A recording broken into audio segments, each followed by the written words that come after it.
I think it's time to talk about the death of the superstar. We just watched last night the Houston Rockets and the Spurs, right? And the Spurs just smacked the Rockets. We're gonna go over a little bit of that, and I want to explain more of why I think the death of just having a superstar, and it's been this way for a while. But when you see the discord around the superstars, it doesn't make a whole lot of sense. So we're gonna talk about the few that get brought up all the time, and how I just think at this point, bro, it doesn't really matter. It doesn't matter if you have a superstar, because at the end of the day, man, you're probably still not going to be good enough. So the Houston Rockets last night lost 120 to 145 to the Spurs. Now, if you watch the game was not close at all. The Spurs were just dominating them. And it brought me thinking about Kevin Durant and thinking about Jokic and thinking about Luka, Steph, LeBron when he was much better, but we'll keep LeBron out of it because he's older now. But even Steph and KD are older. And then there's Giannis. And then there's SGA. So I hate doing this, but we have to be honest. If Jokic was on OKC, would they still be a dominant team? Yes. Right? If you switched out, now, do I think if you switched out SGA for Giannis, they'd be the same team? No. I think Jokic is a good enough player where it would still work. Because SGA, if you took him out and put Jokic there, you could put another competent player in SG's place because you're getting Jokic, right? But do I think that Luka would work with OKC? Yes, because that team is built with defenders, and I think that'd be great. As you can see where he is in LA, there's a lot going on there too. So let's just talk about it. The reason I think that the death of superstar is happening because we're starting to put all these expectations on these superstars to just perform. But what we're finding out is that teams sometimes they can win games without their superstars because the team is built great, right? When Jokic was out, they went 10-6. When Shea was out, I think they went 6-4. Stuff like that keeps happening because the team around them is built for them, and they're not just a bad team that relies solely on them. However, it also goes to prove that just because you're a superstar doesn't mean your impact on winning is as much as it once was. So let's take Jokic right now, what's going on with the Nuggets. The Nuggets are in a spiral going downhill. They did not lose Jamal, but Jamal is coming back. But we're just seeing them lose games in crazy ways as well. And it's so funny, but because it's Jokic and it's not Luka, even though both of those teams have their flaws, it seems like the Nuggets get propelled into the playoffs and that they're going to be great just because Jokic is there. And I think that's a flaw because when you start to do stuff like that, you don't fix the problems around them. Now, I think the Nuggets and people who cover the Nuggets know that they have flaws. I watch a lot of the Nuggets coverage. All these teams, I watch their own coverages to see what their fans think about it.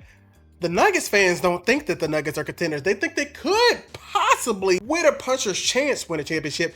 But they do look at them and go, wow, they're not playing that well. And even with Jokic, they're still losing a lot of games. And it's not because of Jokic's defense, it's because the team is just not there. Even with Aaron Gordon, if you just take out one player, it seems like their whole team crumbles.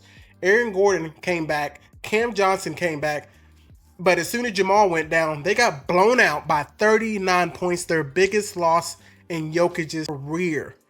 39 points they got blown out by just taking off Jamal. Are we going to say Jamal is the superstar of that team? No, but just one piece being gone and that whole team crumbles. That's a problem, and it's okay to say that.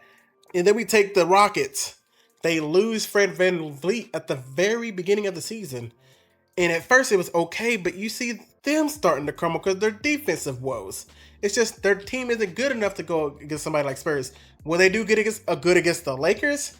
Yes, but I don't know in a 7-game series. To me, it's a toss-up, right? The Timberwolves are doing great, but they also have problems because Anthony Edwards, as great of a player as he is, me personally, I don't think he's enough to get you over the hump of OKC.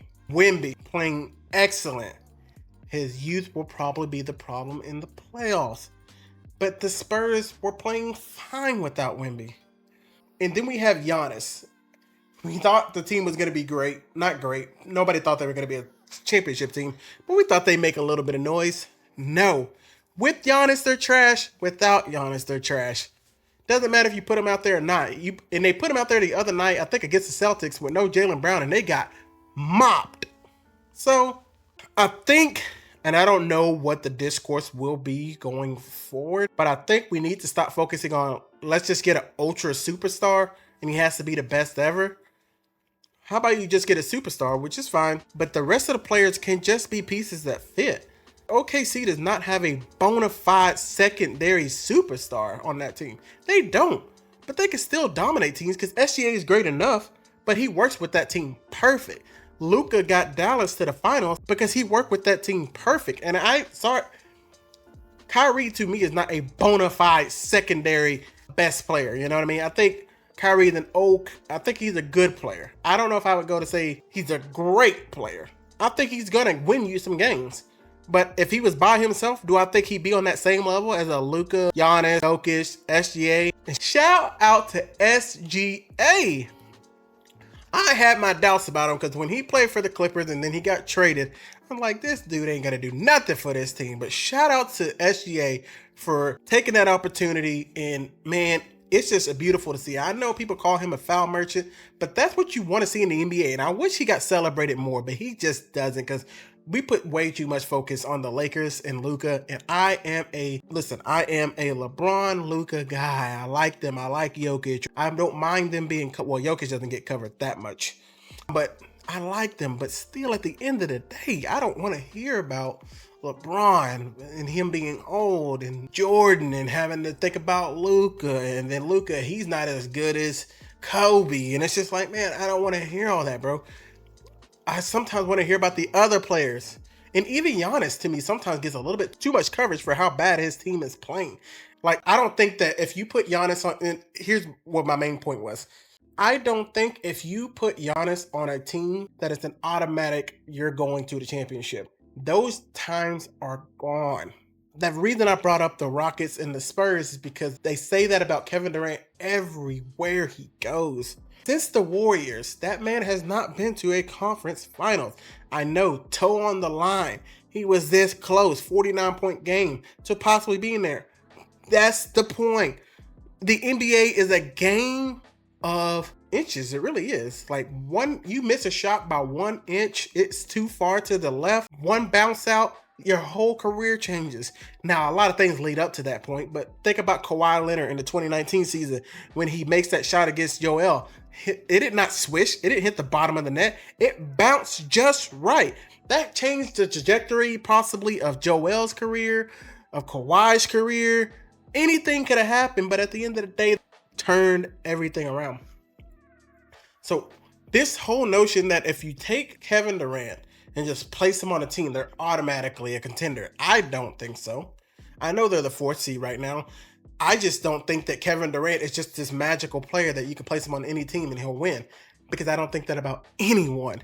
Not a single player in NBA history do I think if you put them on your team, you're automatically going to the finals.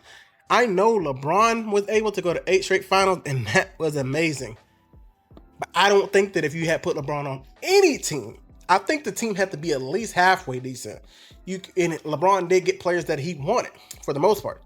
Now, Timothy Mozgov, Mo Williams, but I don't think if you would have took him from the Heat and put him on the worst team in the league. Well, actually, the Cavs were one of the worst teams in the league.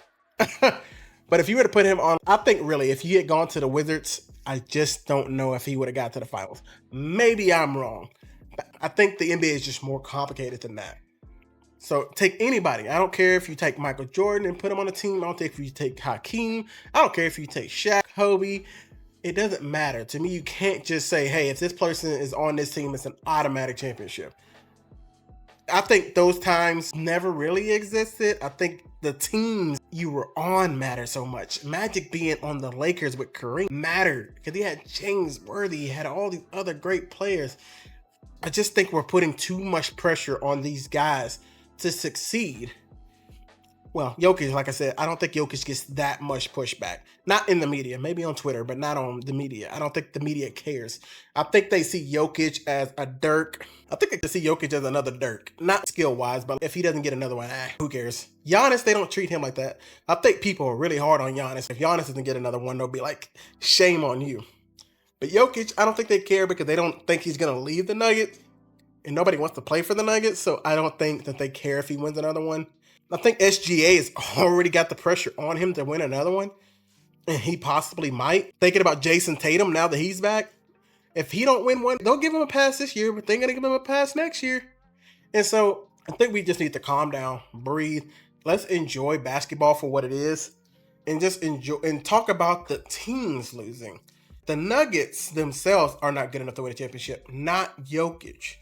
Nobody's saying Jokic isn't a great player, but we're also saying that he can't figure it out by himself, right? And he has flaws too that hurt the team.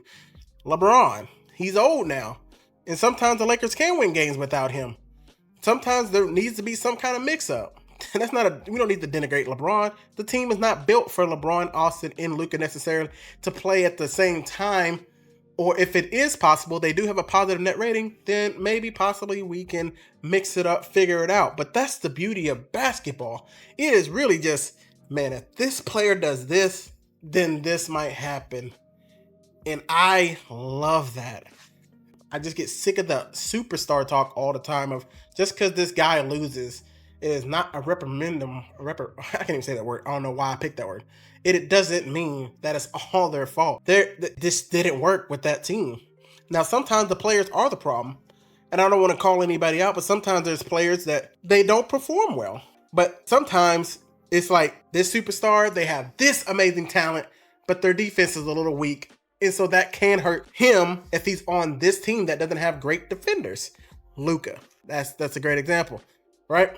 Jokic, they have great defenders, but they're always hurt. So the team doesn't work for him, right?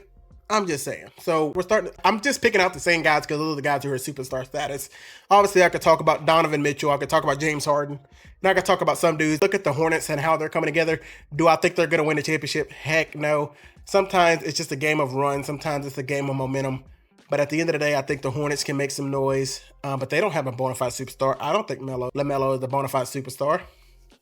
So I just think the superstar era is over. And it's going to be how well did you build your team? Because I don't think you have to have I think you need to have maybe a top 15 player on your team to possibly get to a championship. But you do not need a top 5 player to win a championship anymore. If you got a number 5 guy, if you got a number 6 guy, a number 19 guy, and then a great set of role players, you can probably get to the championship. Because I think at one time the Celtics didn't have the top 2 players. I think they had Jason Tatum, who was possibly a top 5, and then Jaylen Brown, who has shown that he can be a top 5 player.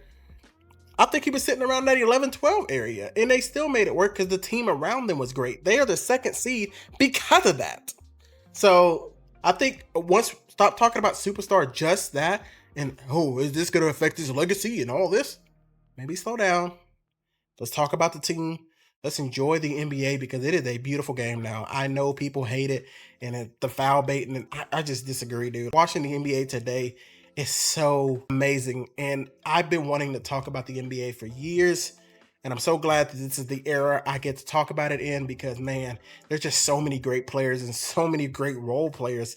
It is just astounding. I think the NBA is in good hands, and we can do a lot going forward. I forget the tanking thing. I disagree with the whole tanking thing. I think that teams should be able to tank because there's just no way else to get better. There's no way the Hornets can ever get anybody if they're not tanking now. But they would have never got LaMelo if they couldn't tank. So, bro, this just is what it is. But anyway, all right. Hopefully, we're going to start watching some games and we'll start seeing how things are going. But this is the best time to be watching basketball. So stay tuned in. I know I'm late to the season, but we're here now.